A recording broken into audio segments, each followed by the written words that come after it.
السلام علیکم ورحمۃ اللہ وبرکاتہ۔ الحمد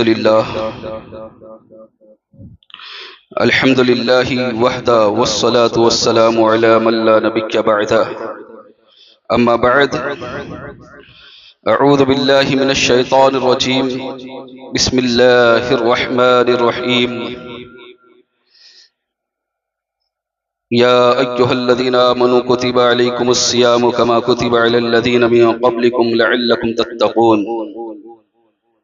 اللہم نور قلوبنا بالقرآن وزین اخلاقنا بالقرآن وادخلنا الجنة بالقرآن ونجنا من النار بالقرآن، صدق اللہ العظیم وصدق رسولہ النبی الامین الکریم، ونحن على ذلك لمن الشاہدین والشاکرین والحمد للہ رب العالمین۔ بعد توحید کے متوالو، غوث اعظم کے جانثارو،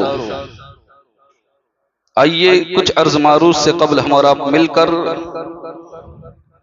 آقا نامدار، مدینے کے تاجدار جناب احمد مجتبی محمد مصطفیٰ صلی اللہ تعالی علیہ وسلم کی بارگاہ میں جس طرح سے میں پڑھاتا ہوں میرے ساتھ مل کر پڑھیے۔ الصلاۃ والسلام علیک یا رسول اللہ،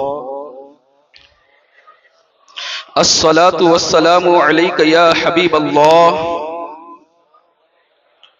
الصلاۃ والسلام علیک یا نبی اللہ صلی اللہ تعالی علیہ وسلم۔ برادران ملت اسلامیہ، اللہ تبارک و تعالیٰ کا فرمان، یا ایہا الذین آمنوا کتب علیکم الصیام کما کتب علی الذین من قبلکم لعلکم تتقون۔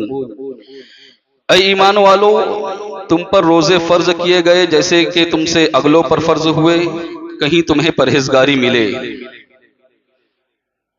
ہم نے روزے کے متعلق تقاریر سماعت کی 2 ہفتوں سے، اور بھی اس سے پہلے بھی، گزشتہ مہینے میں بھی، گزشتہ سال بھی۔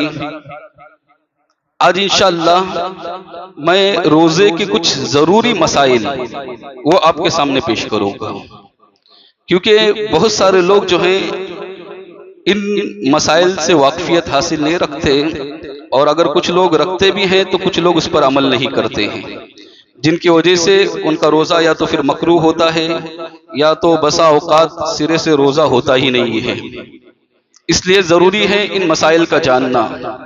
میرے سامنے فقہ شافعی کی کتاب ہے، اس میں جو مسائل بیان کیے ہیں فقہ شافعی کے ہیں۔ جہاں فقہ حنفی کا اختلاف ہوگا میں آپ سے بیان کر دوں گا کہ یہاں پر فقہ حنفی کا یہ مسئلہ ہے، یعنی جو باتیں رہے گی دونوں فقہ کے اندر رہے گی۔ جہاں احناف کا اختلاف ہے وہاں پر میں بیان کر دوں گا کہ یہاں پر فقہ حنفی میں اس طرح سے مسئلہ نہیں ہے بلکہ اس طرح سے مسئلہ ہے۔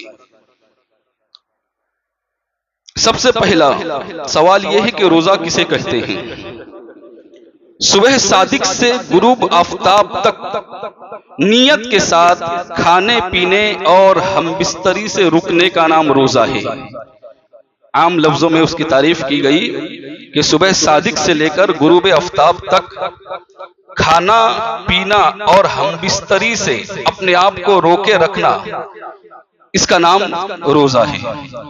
یہاں کہا گیا صبح صادق سے غروب آفتاب تک۔ بہت سارے لوگ جو ہیں اس غلط فہمی میں ہیں، یا تو مسئلہ معلوم نہیں ہے یا معلوم ہے تو جان بوجھ کر کرتے ہیں کہ اذان ہونے تک کھاتے ہیں، اور وہ سمجھتے ہیں کہ اذان کے بعد سے روزے کا وقت شروع ہوتا ہے اور اذان پر ختم ہوتا ہے، یعنی فجر کی اذان سے شروع ہوتا ہے اور مغرب کی اذان پر ختم ہوتا ہے، جبکہ کسی بھی فقہ کی کتاب میں، کسی بھی حدیث کی کتاب میں ایسا نہیں ہے، بلکہ ابتدائی دور میں جو روزہ تھا اس کی صورت اور اس کی کنڈیشن کچھ جدا تھی، الگ تھی۔ اس کا مسئلہ یوں تھا کہ اگر کوئی ایک مرتبہ سو گیا، چاہے وہ مغرب کے بعد فوراً سو کیوں نہ جائے، اگر وہ سو گیا تو اب وہ جب اٹھ گیا ہے تو ابھی عشاء کا وقت بھی اگر ہے، اٹھ گیا ہے اس وقت بھی، تو اس کے بعد سے اس کا روزہ شروع ہو جاتا تھا۔ ابتدائی دور میں، یہ آپ کو سمجھانے کے لیے بتا رہا ہوں کہ کس طرح سے اللہ تبارک و تعالیٰ نے صبح صادق کا حکم فرمایا ہے۔ تو اس کے بعد سے روزہ جو ہے وہ شروع ہوتا تھا۔ ایک صحابی ہیں حضرت قیس رضی اللہ تعالیٰ عنہ، یہ بڑے محنتی صحابی تھے، کھیت میں جاتے تھے اور کھیت میں محنت کرتے تھے، مشقت کرتے تھے، بڑا محنتوں کا کام کیا کرتے تھے۔ ایک مرتبہ جب انہوں نے روزہ رکھا اور روزہ رکھ کر یہ شام کو افطاری کے وقت اپنے گھر آئے، گھر آنے کے بعد حضرت قیس رضی اللہ تعالیٰ عنہ نے اپنی بیوی سے کہا کچھ افطاری کے لیے ہے؟ تو انہوں نے کہا کچھ افطار کے لیے موجود تو نہیں ہے، ہاں میں انتظام کر دیتی ہوں، آپ تھوڑا انتظار کیجیے۔ اب دن بھر کی محنت کیے ہوئے تھے، مزدوری کیے ہوئے تھے، کھیت کے اندر کام کرنا، گرمی کی شدت تھی۔ اب ایسے عالم میں حضرت قیس رضی اللہ تعالی عنہ ابھی بستر پر گئے تھوڑا آرام کرنے کی نیت سے اور سو گئے، آنکھیں لگ گئی، نیند آ گئی۔ اتنے دیر میں بیوی انتظام کر کے افطار کے لیے لے کر آئی۔ یہاں پر ایک بات قابل توجہ ہے مسلمانوں کہ آج ذرا سوچیں کہ آج غریب سے غریب مسلمان بھی افطار کا انتظام اچھا کرتا ہے اور اچھا کھاتا ہے۔ وہ کیسا دور تھا وہ کہ جس زمانے میں افطار کا انتظام کرنے کے لیے مہلت مانگی جاتی تھی، یعنی کوئی افطار کا انتظام نہیں تھا۔ آج سب کچھ ہیں، اس کے باوجود بھی کچھ ایسے بدبخت لوگ ہیں، اور یہ حدیث کے الفاظ میں کہہ رہا ہوں، میرا آقا علیہ الصلوۃ والسلام نے فرمایا بدبخت ہے وہ جو رمضان کے مہینے کو پایا اور روزہ نہ رکھے۔ تو یہ حدیث کے الفاظ ہیں۔ تو کہاں کچھ لوگ ایسے ہیں آج بھی بدبخت جو اٹھے کٹے ہیں، سب کچھ ہے، تندرست ہے، اور پھر بھی روزہ نہیں رکھتے ہیں۔ اور بے شرمی کا یہ عالم ہے کہ سب کے سامنے کھاتے پیتے ہیں، کہتے کیوں روزہ نہیں رکھتے؟ کہا روزہ رکھا نہیں جاتا ہے۔ کیوں نہیں رکھا جاتا؟ گٹکا کھانے کی عادت ہے، سگریٹ پینے کی عادت ہے، اس طرح سے نہ جانے کیا کیا عذر بیان کرتے ہیں، بہانے بیان کرتے ہیں۔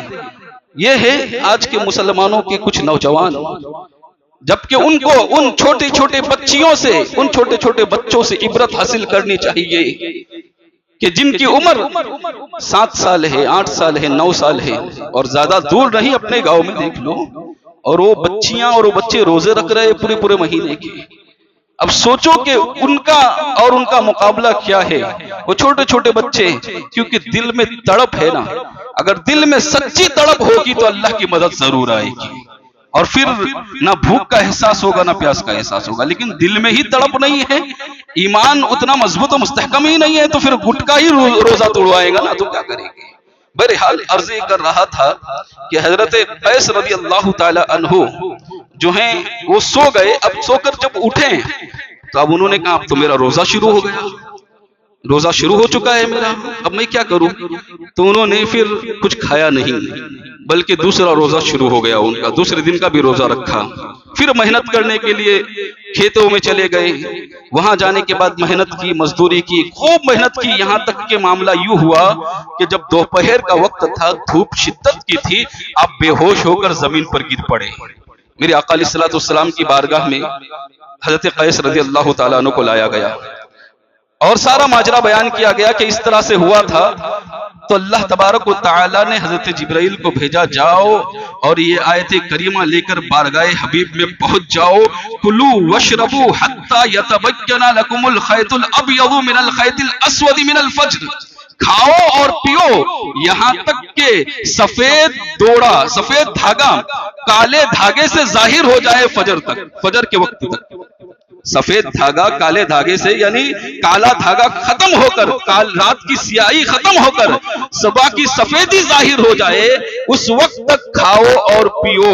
اللہ تبارک و تعالیٰ نے واضح لفظوں میں فرمایا، اور یہاں سفید دھاگے سے مراد جو ہے صبح صادق ہے، یعنی فجر کا وقت ہے۔ فجر صاف واضح لفظوں میں کہا، فجر تک سفید دھاگے کی جو مثال دی ہے، قرآن سے یہ بات ثابت ہے کہ روزہ جو ہے یہ روزہ صبح صادق سے شروع ہوتا ہے، نہ کہ فجر کی اذان سے۔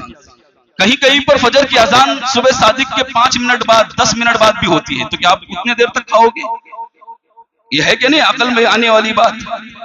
کہیں پر فقہ شافعی، جہاں پر شافعی مسجد ہے وہاں پر فوراً وقت شروع ہونے کے ساتھ ہوتی ہے، لیکن جہاں حنفی مسجد ہے کہیں کہیں پر ایسا بھی ہوتا ہے کہ 5 یا 10 منٹ کے بعد بھی شروع ہوتی ہے، اذان ہوتی ہے۔ اب شہر کے اندر کئی مسجدیں ہیں، کس کس مسجد کا انتظار کرو گے؟ کس کس اذان کا انتظار کرو گے کہ کس مسجد سے اذان کی آواز آ رہی ہے؟ تو یہ جو مسئلہ آپ نے ذہن میں بٹھا لیا ہے یہ بالکل غلط ہے کہ فجر کی اذان تک کھانا ہے۔ یہ ہر روز مؤذن جو اعلان کرتا ہے، کیوں اعلان کرتا ہے کہ سحری کا وقت ختم ہو گیا؟ ہاں، آپ کو سہولت کے لیے بتا دوں میں کہ فجر کا وقت ختم ہونے کے اعلان کے بعد بھی کچھ دیر باقی رہتی ہے، یہ احتیاطاً پہلے ہی ختم کرنے کا بول دیا جاتا ہے۔ کچھ دیر، تھوڑی دیر باقی رہتی ہے، زیادہ سے زیادہ 5-7 منٹ رہتے ہیں۔ اب 5 منٹ کے اندر اور پورا کرو تو آپ کا روزہ ہو جائے گا، لیکن اگر فجر کی اذان تک کھاؤ گے تو روزہ نہیں ہوگا۔ اچھا، کچھ لوگ ایک حدیث پیش کرتے ہیں، اس تعلق سے ایک حدیث پیش کر دیں، جبکہ قرآن کی آیت میں نے پیش کیا، آپ کے ذہن میں آ جانا چاہیے بات کہ قرآن سے ثابت ہے کہ فجر سے، صبح صادق سے روزہ شروع ہوتا ہے، لیکن ایک حدیث جو ہے وہ پیش کرتے ہیں۔ حدیث یہ ہے کہ اذا سمع احدكم النداء والاناء على يده فلا يضعه حتى يقضي حاجته منه، کہتے ہیں کہ جب تم میں سے کوئی اذان سنے اور برتن اس کے ہاتھ میں ہو تو اسے اس وقت تک نہ رکھے جب تک کہ اس میں سے اپنی حاجت پوری نہ کر لے۔ اب یہ حدیث کہ اذان کی آواز سنے اور برتن اگر ہاتھ میں ہو تو جب تک کہ اس سے اپنی حاجت پوری نہ کر لے، جب تک برتن نہ رکھے۔ اب اس سے کچھ لوگوں نے غلط فہمی کا شکار ہو کر اس مسئلے کو نکالا کہ اذان ہونے تک کھانا چاہیے، جبکہ یہ حدیث کے اندر کہیں صبح کا لفظ ہے، فجر کی اذان کا لفظ ہے اس حدیث کے اندر نہیں ہے۔ حتی اذا سمع احدکم النداء، مطلقاً کہا کہ جب ندا سنے، جب اذان سنے۔ تو محدثین نے اس حدیث کی تشریح یوں بھی کی ہے کہ اس ندا سے مراد مغرب کی اذان بھی ہے، مغرب کی اذان بھی ہے کہ مغرب کی اذان ہو رہی ہو تو آپ کے ہاتھ میں جو کچھ بھی ہیں، آپ بھوک کی شدت محسوس کر رہے ہو تو ہے نا دوسری حدیث میں کہ بھوک، اور اگر نماز جمع ہو جائے تو پہلے پیٹ بھرو، اس لیے کہ نماز اگر پڑھنے جاؤ گے اور بھوک کا احساس ہوگا تو نماز میں خیال آتے رہے گا اور نماز میں دل نہیں لگے گا۔ تو ایسی صورت میں تمہارے ہاتھ میں اگر برتن ہے تو بعض محدثین نے یہ بھی کہا کہ اس سے مراد مغرب کی اذان ہے، لیکن بعض محدثین کہتے ہیں کہ نہیں، اس سے مراد فجر صبح کی اذان ہے، لیکن صبح کی اذان سے یہ مراد نہیں ہے جو فجر کے نماز کے لیے اذان دی جاتی ہے۔ میرے آقا علیہ الصلوۃ والسلام کے زمانے سے لے کر آج تک، میں کہہ رہا ہوں آج تک یہ بات چلی آ رہی ہے کہ مسجد حرام میں اور مسجد نبوی میں 2 اذانیں ہوتی ہیں، ایک سحری کے وقت اذان دی جاتی ہے اور ایک فجر کے وقت اذان دی جاتی ہے، اور یہ پہلے سے چلا آ رہا ہے، کیونکہ بخاری شریف کی حدیث ہے کہ ان بلالا یؤذن بلیل فکلوا واشربوا حتى ينادي ابن ام مکتوم ثم قال وكان رجل اعمى لا ينادي حتى يقال له اصبحت اصبحت، یعنی یقیناً بلال رضی اللہ تعالیٰ عنہ رات کے وقت اذان دیتے ہیں۔ یہ بخاری شریف کی حدیث ہے۔ آقا علیہ الصلوۃ والسلام نے فرمایا حضرت بلال رضی اللہ تعالیٰ عنہ جو ہیں یہ رات کے وقت اذان دیتے ہیں تو تم کھاتے پیتے رہو، حتیٰ کہ عبداللہ بن ام مکتوم رضی اللہ تعالیٰ عنہ اذان دے، اور ابن ام مکتوم رضی اللہ تعالیٰ عنہ یہ نابینا تھے، وہ اس وقت تک اذان نہیں دیتے تھے جب تک کہ انہیں یہ نہ کہا جاتا کہ صبح ہو گئی ہے، یعنی صبح صادق ہو گئی ہے۔ تو یہ جو کہا گیا کھاتے پیتے رہو، اگر اس حدیث کا یہ مطلب نکالا جائے کہ اذان کی آواز سن کر کھاتے رہو تو فجر کی اذان مراد نہیں لیا جائے گا، بلکہ حقیقی مراد اس سے وہی ہوگا جو سحری کے وقت اذان دی جاتی، صبح کاذب کے وقت، صبح صادق کے وقت نہیں بلکہ صبح کاذب کے وقت ایک اذان دی جاتی تھی، جس سے یہ مراد ہوتا تھا کہ جو لوگ تہجد پڑھ رہے ہیں وہ جلدی سے اپنی تہجد ادا کر وتر نماز پڑھ لے اگر وتر باقی ہے تو، کیونکہ اب فجر کا وقت شروع ہونے والا ہے، یا جو سحری میں دیر سے اٹھے ہیں وہ کھانا جلدی کر لے، کھانا پورا کر لے تاکہ اب صبح صادق شروع ہونے والا ہے نا۔ تو یہ اذان جو تھی یہ اذان صبح کی نہیں تھی بلکہ صبح کاذب کی اذان تھی جس کے بارے میں کہا گیا۔ بات آپ کو سمجھ میں آ گئی ہوگی برادران ملت اسلامیہ۔ کچھ لوگ جو ہیں اب پتہ نہیں، یہ ایک حدیث میں نے جستجو کی تو مجھے ایک حدیث ملی کہ جس کو انہوں نے دلیل بنایا ہے، اور کچھ لوگ ایسے ہیں جنہوں نے کبھی حدیث پڑھی بھی نہیں ہے اور بڑی بڑی باتیں کرتے ہیں کہ علماء نے نکالا ہے، اس طرح سے ہے۔ یہ علماء سے دور کرنے کی ایک بہت بڑی سازش ہے، یاد رکھنا۔ علماء سے دور اگر ہو جاؤ گے، مدارس سے دور ہو جاؤ گے تو تباہ اور برباد ہو جاؤ گے۔ آپ دیکھیں کہ جو قوم بھی اپنے علماء سے دور ہوتی، پہلے یہی سب باتیں شوشے چھوڑے جاتے ہیں کہ علماء کی بات کیوں سننے کی، حضور صلی اللہ علیہ وسلم نے یوں فرمایا، تم کیا جانتے ہو، تمہیں کیا پتا ہے مسئلہ کیا ہے؟ کیا حدیث کا اتنا علم ہے آپ کو کہ آپ مسئلے کا استخراج کر سکتے ہو؟ اتنے بڑے علماء ہیں، امام اعظم رضی اللہ تعالیٰ عنہ، امام شافعی رحمۃ اللہ تعالیٰ علیہ، ان لوگوں نے جب کہہ دیا کہ صبح صادق مراد ہے، تو تم کیسے کہہ سکتے ہو کہ یہ صبح صادق مراد نہیں ہے؟ تو ہرگز کسی جاہل کو، کسی ان پڑھ کو یہ کہنے کی اجازت نہیں ہے کہ صبح اذان تک کھاؤ، کیونکہ علماء نے فیصلہ دے دیا ہے، محدثین نے یہ اپنی آراء معلوم کی ہے، اور وہ ان کی اپنی ذاتی رائے نہیں ہے بلکہ قرآن و حدیث کا نچوڑ ہے، قرآن حدیث سے انہوں نے مسئلے کا استخراج کیا ہے۔ برادران ملت اسلامیہ، تو صبح صادق سے لے کر غروب آفتاب تک کی نیت کے ساتھ کھانے پینے اور ہم بستری سے رکنے کا نام روزہ ہے۔